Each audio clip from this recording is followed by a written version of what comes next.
this is the pivotal point in everyone's life. Is like you have to decide what you want to be. How do you want to live your life? So for a long time, we couldn't really do anything here, Right. Because of the gangs will come on top of you and extort you for money, and if you didn't pay, then you're gone.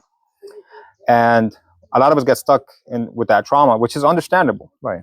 We all had the trauma. Even like you were saying before, the Salvadorans that are born in the United States have traumas too. But I think it's our duty and our obligation to do so now, to make the country into what it should be. Because a lot of people online are always complaining about the economy. Right. But then you have, for example, Chinese people that we were talking about setting up so many stores in El Salvador. Went to a couple of stores, and these Asians are speaking Spanish fluently. But here's the difference, and it's not something to fall on as an excuse. Of course, the Chinese culture, they have thousands of years of culture. They have years and years of being tradesmen, merchants. They have business culture. They have discipline culture. The Salvadorians, we don't. Right. We are like a new race. Freshly new. Right. We're like mulattoes, mestizos, a mix of the Spanish and the Inquisition and the natives.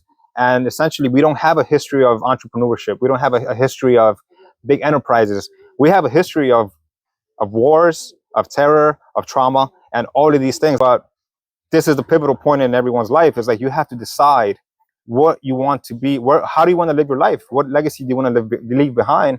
And there's many ways to heal today. If you have traumas, you can heal. I had many traumas. Like I was separated from my parents. I was separated from my mom when I was 8. I haven't seen her for many years after that. And those are deep wounds to deal with, and it actually interferes with everything in your life, your work life, your relationships, your friendships.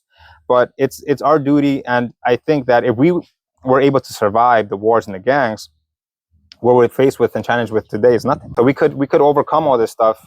We could get together. First of all, we think we have to do everything individually, and that's something where we differ from the Jews and the Chinese and the Indians, where they work in communities.